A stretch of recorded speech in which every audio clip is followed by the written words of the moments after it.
Hello student, क्या हाल चाल? बढ़िया, एकदम बहुत बढ़िया। आज हम आपके लिए लेकर आ गए रियल नंबर पार्ट 3, जिसमें कि हम लोग सॉल्व करेंगे एग्जाम्पल्स को। एग्जाम्पल्स 2 से लेकर एग्जाम्पल 4 तक इस लेक्चर में हम लोग सॉल्व करने वाले हैं। पिछले लेक्चर पार्ट 2 में हमने एचसीएफ फाइंड करना आपको सिखाया है, यानी कि पिछले लेक्चर में हमने यूक्लिड डिवीजन का यूज करके दिए हुए दो पॉजिटिव इंटीजर्स का कैसे एचसीएफ फाइंड किया जाता है उनके बारे में मैं बिल्कुल डेप्थ में आपको एक्सप्लेन कर चुका हूं। और उस लेक्चर में पार्ट 2 लेक्चर में एग्जाम्पल्स 1 को भी मैंने सॉल्व किया हुआ है। इस लेक्चर में हम लोग एग्जाम्पल 2 से लेकर एग्जाम्पल 4 तक सॉल्व करने वाले हैं। तो चलिए, मेरा नाम है शुभ मौर्य और आपका ये प्यारा सा खूबसूरत सा channel yes academy. Example number 2 है, so that every positive even integer is of the form 2q। हमको दिखाना ये है कि जितने भी पॉजिटिव इंटीजर होते हैं वो 2q के फॉर्म में होते हैं, and that even positive odd integer, और जितने इवन पॉजिटिव ऑड इंटीजर होते हैं each of the form 2q plus 1, वह जो है 2q प्लस 1 के फॉर्म में होते हैं। Where q is some integer, जहां पर ये आपको q दिख रहा है ये हमारा क्या है, इंटीजर है। चलिए, आपको क्वेश्चन समझ में आ गया होगा। अगर क्वेश्चन फिर भी नहीं समझ में आया है तो आप वीडियो को थोड़ा सा पीछे स्किप करके आप देख सकते हैं। चलिए, इसका सॉल्यूशन हम लोग देख लेते हैं। सॉल्यूशन क्या है? सॉल्यूशन पहले से ही मैंने लिखा हुआ है, क्योंकि इसलिए मैंने पहले लिख दिया है ताकि वीडियो लंबा ना जाए, जिसकी वजह से मैंने सॉल्यूशन पहले से ही लिख दिया है, जिसको मैं आपको एक्सप्लेन कर दे रहा हूँ। चलिए, सबसे पहले हम लोग यहाँ पर समझ लेंगे कि क्वेश्चन में जो यहाँ पर 2q है उसको हम लोग इवन नंबर शो करना है, और जो 2q प्लस 1 है उसको हमको ऑड नंबर शो करना है। तो क्या 2q प्लस ये 2q रियल एक्चुअल में ये इवन नंबर है? तो हम लोग समझ लेते हैं। मान लीजिए हमारा यह 2q है और यहाँ पर साफ साफ कहा जा रहा है कि q is some integer. q हमारा क्या है, इंटीजर है, मतलब 1 हो सकता है, 2 हो सकता है, 3 हो सकता है, 4 हो सकता है। तो चलिए हम लोग थोड़ा पुट करके देख लेते हैं कि यहाँ पर q की वैल्यू जब पुट करेंगे तो क्या ये इवन नंबर आ रहा है या नहीं। तो जब 1 पुट करेंगे तो 2 आ जाएगा, ठीक। 2 पुट करेंगे तो 2 2 जा 4 आ जाएगा। 3 पुट करेंगे तो 2 3 जा 6 आ जाएगा। यानी कि ये जितने नंबर्स आ रहे हैं ये सभी नंबर्स 2 से डिविजिबल है। इसका मतलब 2q हमारा क्या है, इवन नंबर है। आड नंबर देख लेते हैं। 2q प्लस 1 को हम लोग आड नंबर कह रहे हैं, तो 2q प्लस 1। अब हम लोग जब यहाँ पर 1 रखेंगे q इक्वल टू ये 2 1 जा 2 प्लस 1 3 हो जाएगा। फिर आगे 2 रखेंगे, 2 2 जा 4 प्लस 1 5 हो जाएगा। 3 रखेंगे, 3 2 जा 6 प्लस 1 7 हो जाएगा। यानी कि 2q प्लस 1 एक्चुअल में आड नंबर है। तो ये चीज़ आपको समझ में आ गया होगा। इसका मतलब कि आपको क्वेश्चन इन डिटेल में समझ में आ चुका है। चलिए, तो सॉल्यूशन पे हम लोग आगे बढ़ते हैं। सॉल्यूशन में पहले हम लोग let a be any positive integer. सबसे पहले हम लोग यहाँ पर ऐसा कोई भी आपको क्वेश्चंस मिलता है, ऐसे क्वेश्चन आपको एक्सरसाइज में भी देखने को मिल जाएंगे। ऐसे क्वेश्चन में सबसे पहले हम लोग कोई ए पॉजिटिव इंटीजर कंसीडर कर लेते हैं, यानी लेट कर लेते हैं। उसके बाद एंड b इक्वल टू 2।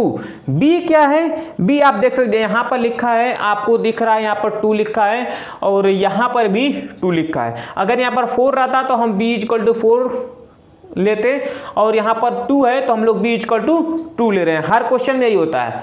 यहाँ पर देख सकते हैं कि डेट इज a जो है हमारा इंटीजर है, तो इंटीजर कुछ इस फॉर्म में होते हैं। चलिए, since a is equal to dividend, यहाँ पर ए डिवाइडेंट का काम कर रहा है और बी जो है डिवीजर का काम कर रहा है। ऐसा अगर आपको क्वेश्चंस मिलते हैं तो वहाँ पर जैसे यहाँ ये जो क्वेश्चन है यहाँ पर 4 करके भी दे सकता है, यहाँ पर भी 4 कर सकता है, वो उसमें कोई डाउट नहीं है। क्वेश्चन सब कुछ सेम रूल ही होगा, बस बी की जगह पे क्या हो जाएगा 4 और सॉल्यूशन सेम ही होंगे।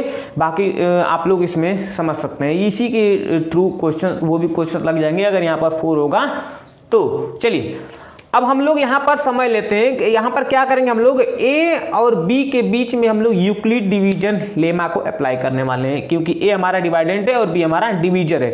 अगर आपको यूक्लिड डिवीजन लेमा में आपको डाउट है तो आप हमारा लेक्चर पार्ट 1 देख सकते हैं, वहाँ पर मैंने एक्सप्लेन किया हुआ है यूक्लिड डिवीजन लेमा को। अप्लाई यूक्लिड डिवीजन लेमा, अब इन दोनों के बीच में यूक्लिड डिवीजन लेमा अप्लाई कैसे करते हैं थोड़ा सा हम लोग हिंट देख लेते हैं। तो रफ में मान लीजिए ए हमारा डिवाइडेंट है तो अंदर लिखेंगे, बी हमारा डिवीजर है तो इसको बाहर लिखेंगे। अब इसमें हम लोग जब बी से डिवाइड करेंगे तो हमारा मान लीजिए क्यू बार डिवाइड हुआ है तो क्यू के हम लोग क्वोशिएंट बोलते हैं क्यू यहाँ पर। अब होता ये है कि इन दोनों का गुणा करते हैं तो हम लोग यहाँ पर लिखते हैं तो हम लोग माइनस करेंगे। अब सब्ट्रैक्ट करेंगे तो मान लीजिए कोई रिमाइंडर बचेगा, यहाँ पर कोई रिमाइंडर बचेगा। तो अब जब यहाँ पर रिमाइंडर बचेगा तो हम लोग यहाँ पर एक रूल जानते हैं कि सबसे पहले क्या लिखते हैं, डिवाइडेंट को लिखते हैं, फिर उसके बाद is equal to divisor into quotient plus remainder. तो यहाँ पर डिवाइडेंट क्या है a, is equal to divisor क्या है हमारा बी है, क्वोशिएंट क्या है क्यू है, प्लस रिमाइंडर क्या है आर है। तो हमारा ये कंडीशन मिल जाता है। ध्यान दीजिएगा ये आर जो है हमेशा 0 से बड़ा या 0 के इक्वल हो सकता है और बी से छोटा होगा, बी का मतलब डिवीजर से हमेशा छोटा होगा। अगर आर बी के इक्वल हो गया तो ये 1 बार डिवाइड एक बार और चला जाएगा, जिसके वजह से आर जो है यानी रिमाइंडर जो है हमेशा डिवीजर से स्मॉलेस्ट होता है। अब हमको करना ये है कि यहाँ पर ए हमारा डिवाइडेंट है, बी हमारा डिवीजर है, बी का मतलब 2, बी का मतलब क्या 2 हमारा क्या है डिवीजर। चलिए हम लोग ये भी प्रोसेस समझ लेते हैं कि ए और 2 को लेकर हम लोग किस तरह से यूक्लिड डिवीजन लेमा को अप्लाई करेंगे। तो हमारा यहाँ पर बीच में देख रहे हैं ए डिवाइडेंट है और बाहर हमारा 2 डिवीजर है, डिवाइड करेंगे तो मान लीजिए क्यू बार हमारा डिवाइड जाएगा और इन दोनों का जब मल्टीप्लाई करेंगे हम लोग तो यहाँ पर 2q माइनस करेंगे तो रिमाइंडर मान लीजिए आर बच जाएगा। अब यहाँ पर r की कंडीशन है कि ये जो r 0 हो सकता है 1 हो सकता है और कुछ नहीं हो सकता है, क्योंकि अगर मान लीजिए 2 हो गया तो अगर ये 2 हो जाता है तो 1 बार डिवाइड चला जाएगा। तो यहाँ पर ये बिल्कुल क्लियर है कि r की वैल्यू 0 और 1 है इस कंडीशन के थ्रू। अब हम लोग इसको जब लिखेंगे तो हमारा डिवाइडेंट a है, डिवीजर 2 है, क्वोशिएंट q है, इस तरीके से लिखेंगे प्लस हमारा रिमाइंडर। अब यहाँ पर इसको हम लोग कुछ इस तरीके से लिख लेंगे जो कि यहाँ पर आप देख रहे हैं लिख दिया गया है applying Euclid division lemma. Euclid division lemma यही था, आप देख सकते हैं। अच्छा यहाँ पर ये रिमाइंडर यानी कि जो r है ये 2 से लेस देन होगा और 0 से ग्रेटर या इक्वल हो सकता है, ठीक। तो यहाँ से बिल्कुल क्लियर है कि r जो है यहाँ मैंने लिख दिया है साफ साफ r बराबर रिमाइंडर q बराबर क्वोशिएंट और r जो है 0 1 से अधिक नहीं हो सकता for some integer q greater than 0 or equal. कुछ इंटीजर्स के लिए q 0 भी हो सकता है ग्रेटर भी हो सकता है। q हमारा यहाँ पर क्या है, ये जो q आप देख रहे हैं ये q 0 भी हो सकता है ग्रेटर भी हो सकता है। q जो है 0 से ग्रेटर भी हो सकता है 0 भी हो सकता है and r equal to 0 1। r जो हमारा 0 1 ही हो सकता है और कोई पॉसिबिलिटी उसकी नहीं है बिकॉज ये रेंज आप देख रहे हैं। चलिए अब यहाँ से हम लोग जब यहाँ पर इस ये जो ये यूक्लिड डिवीजन लेमा जो हमने अप्लाई किया इसमें हमने r की वैल्यू पुट करने हैं। जब r की वैल्यू पुट करेंगे सबसे पहले r की वैल्यू जब 0 पुट करेंगे तो हमको मिलेगा a equal to 2q plus 0 यानी कि 2q मिल गया जो कि एक इवन नंबर है, बाद में हम लोग इसको समझेंगे। अच्छा a इक्वल टू यहाँ पर जब हम r की वैल्यू 1 पुट करेंगे यहाँ पर तो 2q प्लस 1 मिलने वाला है हम लोग को, 2q प्लस 1 हो गया इक्वल टू इसको लिख सकते हैं 2q प्लस 1 और यहाँ पर r की वैल्यू 1 है, यहाँ पर r की वैल्यू 0 है। तो यहाँ पर क्लियरली हम लोग कह सकते हैं कि a is of the form 2q। ये बिल्कुल क्लियर है कि a अगर 2q के फॉर्म में है then a is an even integer. आप देख सकते हैं कि a बराबर 2q। अब हमने चेक किया है इसको स्टार्टिंग में ये प्रूफ किया था कि 2q जो है एक इवन नंबर है। अगर 2q इवन नंबर है तो 2q के इक्वल टू a है तो a भी इवन नंबर होगा और हमने a को क्या माना था, यहाँ पर a कोई पॉजिटिव इंटीजर है। अब ये a हमारा पॉजिटिव इंटीजर कब होगा, वो भी इवन जब ये 2q के इक्वल होगा। तो यहाँ पर इक्वल है यानी कि 2q हमारा क्या है, इवन पॉजिटिव इंटीजर है। तो हम लोग यहाँ पर कर सकते हैं इंटीजर, यहाँ पर कर सकते हैं then a is an even integer. ये हमारा क्या है, इवन इंटीजर है। जब a इवन इंटीजर है इसका मतलब 2q भी इवन इंटीजर होगा ही। चलिए अब क्लियरली यहाँ पर देख सकते हैं clearly a is of the form 2q + 1। Clearly जब a जो है 2q + 1 के फॉर्म में होगा तो 2q + 1 के फॉर्म में जब a होगा तो हमने प्रूफ किया है जब a 2q + 1 के फॉर्म में था तो ये हमें आड नंबर दिख रहा था, आड नंबर के फॉर्म में दिख रहा था। जितने भी नंबर्स आ रहे थे क्या आ रहे थे, स्टार्टिंग में आड नंबर आ रहे थे। तो इस कंडीशन के हिसाब से हमारा ये आड नंबर है और ये आड नंबर जो है एक इक्वल है। ये हमने स्टार्टिंग में इसको पॉजिटिव इंटीजर माना था, यानी कि इस कंडीशन में यही ए जो है हमारा क्या बन जाएगा, आड नंबर। और आप देख सकते हैं कि ए है क्या, ए हमारा यही था। इसी में देखिए ए हमारा इवन नंबर भी आड नंबर है। तो जब ये आड नंबर सॉरी हाँ आड नंबर भी है इवन नंबर भी है, तो जब हमारा 2q होगा तो ये मिलेगा, 2q + 1 होगा तो ये मिलेगा, ये 2q + 2 होगा तो ये मिलेगा, 2q + 3 होगा तो ये मिलेगा, यानी कि इवन आड नंबर मिल जाएगा। यानी कि ए हमारा इवन भी है आड भी है। और जब ए 2q के इक्वल होगा तो इवन होगा और जब ए 2q + 1 के इक्वल होगा तो ये आड नंबर होगा। Then a is an odd number. I hope आपको ये क्वेश्चन समझ में आया होगा। आप क्वेश्चन वीडियो को पॉज करके क्वेश्चंस को नोट कर लें, उसके बाद हम लोग अगले क्वेश्चन की तरफ बढ़ेंगे। नोट कर लिया क्वेश्चन, नोट कर लिया, मिटा दें, ओके। अगला एग्जांपल नंबर 3 है, so that every positive odd integer. So ये करना है कि जितने भी ऑड पॉजिटिव इंटीजर्स होते हैं is of the form 4q + 1 और 4q + 3 where q is some integer. जितने भी ऑड पॉजिटिव इंटीजर होते हैं वो 4q + 1 के फॉर्म में होते हैं, 4q + 3 के फॉर्म में होते हैं। चलिए लगभग पिछले क्वेश्चन के जैसा ही है, थोड़ा बहुत का चेंजिंग है, इसको भी हम लोग सॉल्व कर लेंगे।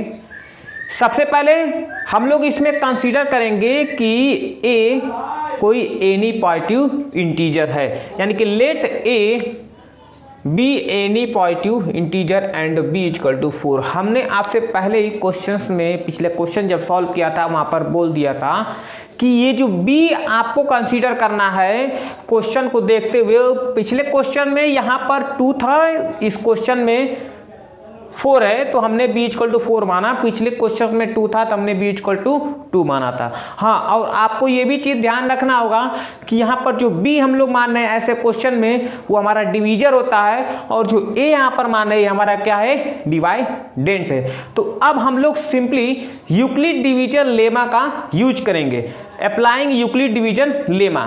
चलिए हम लोग थोड़ा सा प्रैक्टिस कर लेते हैं कि ये स्टेटमेंट कहाँ से आया है। तो हम लोग क्या करेंगे, ए हमारा डिवाइडेंट है, अंदर लिखेंगे, बी हमारा डिवीजर है, यानी बी का मतलब 4 डिवीजर है, तो यहाँ पे लिखेंगे। अब हम लोग डिवाइड करेंगे, मान के चलिए कि क्यू बार हमारा डिवाइड जा रहा है, तो हम लोग करते हैं कि इन दोनों का मल्टीप्लाई करना पड़ता है। तो 4q मल्टीप्लाई कर लिया हमने। अब जब 4q मल्टीप्लाई कर लिया सेपरेट करेंगे, सेपरेट कर मान लीजिए रिमाइंडर हमारा r बचेगा। तो हम लोग इसको वेरीफाई करते हैं, तो किस तरीके से लिखते हैं, डिवाइडेंट = डिवीजर गुणे क्वोशिएंट प्लस रिमाइंडर, यानी कि a = 4q + r।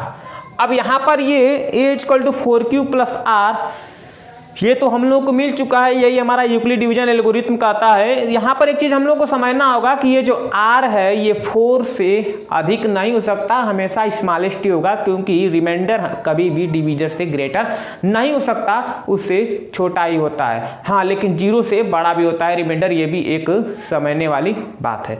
तो चलिए, तो यानी कि r की पॉसिबिलिटी क्या है, r की पॉसिबिलिटी है 0 हो सकता है, 1 हो सकता है, 2 हो सकता है, 3 हो सकता है, 4 नहीं हो सकता। ठीक है, 4 हो जाएगा तो एक बार डिवाइड चला जाएगा। तो यहाँ पर ये स्टेटमेंट जो है कुछ इस तरीके से आए हैं, ये इसको हमने लिखा है पहले से ही। और यहाँ पर आर की कंडीशन ये है कि ये डिवीजर यानी 4 से लेस देन रहेगा और 0 के इक्वल और 0 से बड़ा भी होगा।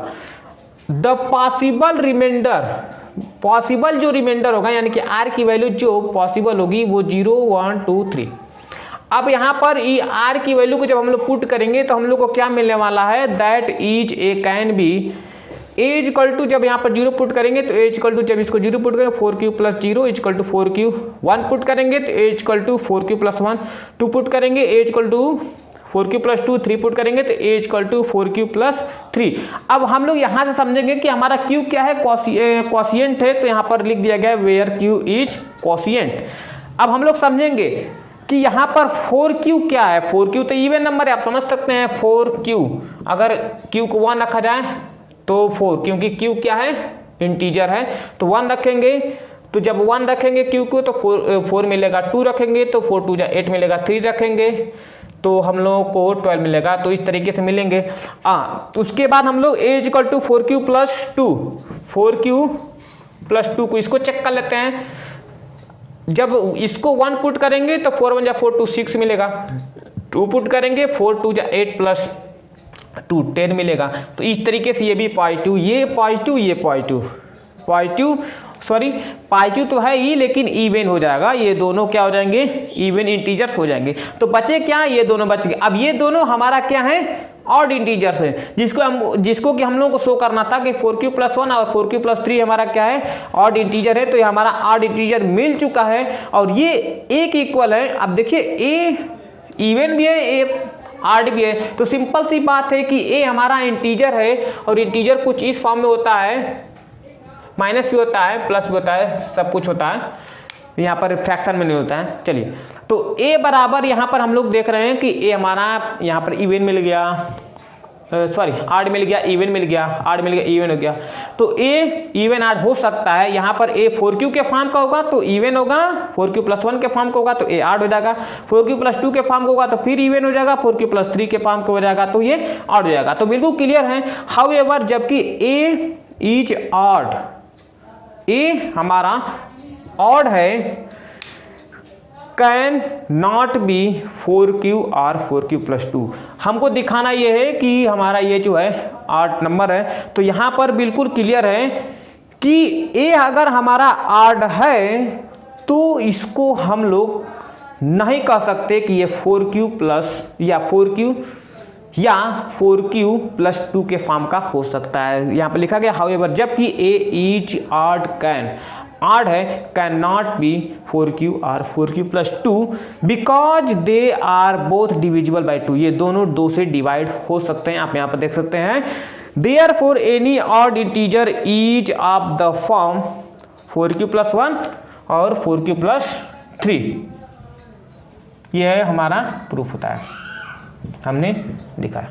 चलिए वीडियो को पॉज कीजिए और नोट कीजिए, आप नोट जरूर कीजिए क्योंकि नोट करने के बाद आपको एक प्रकार का अनुभव हो जाएगा। तो चलिए हम लोग आज के लेक्चर के लास्ट को एग्जांपल्स को सॉल्व करते हैं।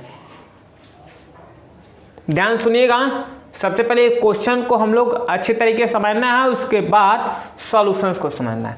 क्वेश्चन मेन होता है, अगर आप क्वेश्चन को अच्छे तरीके से समझ लेते हैं तो फिर सॉल्यूशन के लिए आपको 10% ज़्यादा हेल्प मिल जाता है, क्योंकि क्वेश्चन ही जब आपको समझ में आ जाएगा तो आप सॉल्यूशन अच्छे से सॉल्व कर सकते हैं। एग्जाम्पल नंबर 4 है ये, ए स्वीट सेलर यानी कि मिठाई बेचने वाला हैज 420 काजू बर्फी। सर बर्फी, मुंह पे पानी तो नहीं है, इधर ध्यान दो, इधर क्वेश्चन पे ध्यान दो। स्वीट सेलर के पास 420 काजू की बर्फी है। बर्फी है तो काजू का है, मुंह पे तो पानी आ ही जाएगा। एंड 130 बादाम बर्फी, ओ बादाम की भी बर्फी उसके पास 130।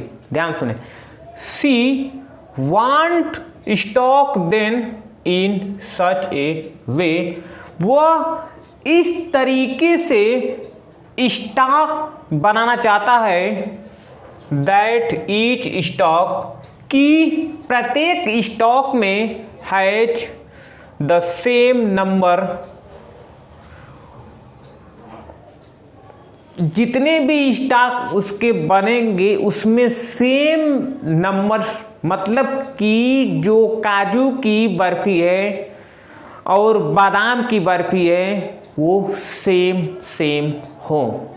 चलिए, they take up the least area, और वह कम से कम एरिया ले ऑफ द ट्रे में व्हाट इज द नंबर, वह नंबर क्या है of that can be placed in each stock for this purpose, कि हम लोग उतने नंबर, यानी उतने नंबर बर्फी, नंबर का मतलब ये एक दो चीज़ें जो परीक्षा मिलता है वो उस नंबर्स की बात नहीं हो रही है, यहाँ पर बात हो रही है कि बर्फी कितने नंबर में रखा जाए कि एरिया भी कम ले और स्टॉक हमारा बराबर बर्फी का बन भी जाए। तो ऐसे क्वेश्चंस के लिए आपका सबसे पहले दिमाग जाना चाहिए कहाँ पर, एचसीएफ फाइंड करने पर, कि एचसीएफ फाइंड करेंगे तो हम लोगों को, आप जानते हैं कि किसी भी दो नंबर्स का जब हम लोग एचसीएफ फाइंड करते हैं तो हमको एक हाईएस्ट नंबर मिलता है, और वो हाईएस्ट नंबर जो है उन दोनों नंबर्स को फुल्ली डिवाइड करता है। तो जब फुल्ली डिवाइड करता है तो इसका मतलब ये है कि जो एचसीएफ होगा हमारा, वो उन दोनों नंबर को पूरा डिवाइड करेगा। वो एचसीएफ दोनों नंबर का एक ही होगा, इसका मतलब वो जो आने वाला है जो एचसीएफ आएगा उन दोनों को डिवाइड करेगा। इसका मतलब ये है कि वही वो नंबर होने वाला है हमारा, वह नंबर दोनों को डिवाइड करेगा। इसका मतलब कि दोनों के लिए वो नंबर जो है एचसीएफ का काम कर रहा है, हाईएस्ट कॉमन फैक्टर है, दोनों का कॉमन फैक्टर है और वो भी सेम है, यानी कि दोनों नंबर्स को जो डिवाइड करेगा वो नंबर क्या होगा, सेम होगा, जो कि एचसीएफ कहलाता है। चलिए सॉल्यूशंस हम लोग इसको देख लेते हैं, सॉल्यूशंस क्या किस तरीके से हमने पहले से ही इसको लिख रखा है, जिसकी वजह से वीडियो हमारा लंबा नहीं जाएगा, शॉर्ट में हम लोग समझ भी लेंगे और हमारा काम भी हो जाएगा। सबसे पहले हम लोग वी फाइंड एचसीएफ 420 एंड 130। 420 क्या है, काजू की बर्फी है, 130 क्या है, बादाम की बर्फी है। Then this number will give the maximum number of barfi. तो इन दोनों का जो एचसीएफ आ गया, दोनों तो बर्फी हैं, इतने बर्फी, इन दोनों का जब एचसीएफ हम लोग निकालेंगे तो वो जो हाईएस्ट नंबर मिलेगा वो हमको, यानी कि मैक्सिमम नंबर ऑफ बर्फी, वो मैक्सिमम नंबर ऑफ बर्फी मिलेगा हमको in each stock and the number, प्रत्येक स्टॉक में the number of stock will then be the least, और वह सबसे लीस्ट होगा, उससे छोटा नहीं हो सकता ना उससे बड़ा हो सकता, वो सबसे लीस्ट होगा वो हमारा number. Now let us use Euclid algorithm to find their HCF we have. हम लोग यूक्लिड डिवीजन का यूज करके हम लोग एचसीएफ निकालेंगे। आप और भी रूल लगा सकते हैं, डिवाइड वाला रूल जो आपने 6-7 में पढ़ा है वो भी रूल, यहाँ पर कोई कंडीशन नहीं दे रखा है कि आप यूक्लिड डिवीजन लेमा का ही यूज कीजिए। चलिए हम लोग यूक्लिड डिवीजन लेमा का यूज करके हम लोग यहाँ पर 420 और 130 का निकालते हैं एचसीएफ। सबसे पहला हमारा प्रोसेस ये होता है कि दोनों में ग्रेटर कौन, ग्रेटर ये लिखा अंदर, डिवाइड किया 130, कितने बार जाएगा, तो हमारा डिवाइड देखिए 3 बार गया है, 3 बार जाने से होगा क्या, 3 बार कितना होगा, ये हमारा हो जाएगा 390, कितना बच्चा 30 बच्चा। अब हम लोग क्या करेंगे, तो अब इस स्टेटमेंट को कुछ इस प्रकार से लिखें, सबसे पहले यहाँ पर डिवाइडेंट, उसके बाद देखिए डिविजर, क्वोशिएंट प्लस रिमाइंडर लिख लिया फर्स्ट स्टेप। सेकंड स्टेप में इन दोनों को सॉल्व करते हैं हम लोग, यानी कि इन दोनों को इन दोनों को सॉल्व करेंगे। जब यहाँ पर इन दोनों को सॉल्व करेंगे तो हमारा डिवाइड कितने बार जाएगा, 4 बार जाएगा डिवाइड, 3 4 जा 120, तो 4 बार डिवाइड किया, और ये हमारा क्या है, डिवीजर है, दोनों को मल्टीप्लाई किया, ये क्वोशिएंट है मल्टीप्लाई किया, और ये हमारा डिवाइडेंट है, ये हमारा रिमाइंडर है। यहाँ तक पहुँच गए। उसके बाद हमने फिर इन दोनों का यूक्लिड डिवीजन एल्गोरिथम अप्लाई किया इन दोनों के बीच में, तो हम लोग को क्या मिला। उसके बाद यहाँ पर देखिए इन दोनों में मल्टीप्लाई किया तो 10 3 जा 30 हो जाता है, तो 10 3 इक्वल टू 30 मिल जाएगा, प्लस 0 हमारा रिमाइंडर है। तो इस केस में जो हमारा डिवीजर होता है वही हमारा क्या कहलाता है, एचसीएफ कहलाता है। तो हमारा एचसीएफ यहाँ पर 10 मिल चुका है। So the HCF of 420 and 130 equal to 10। Therefore, the sweet seller can make stock of 10 for both kind of barfi.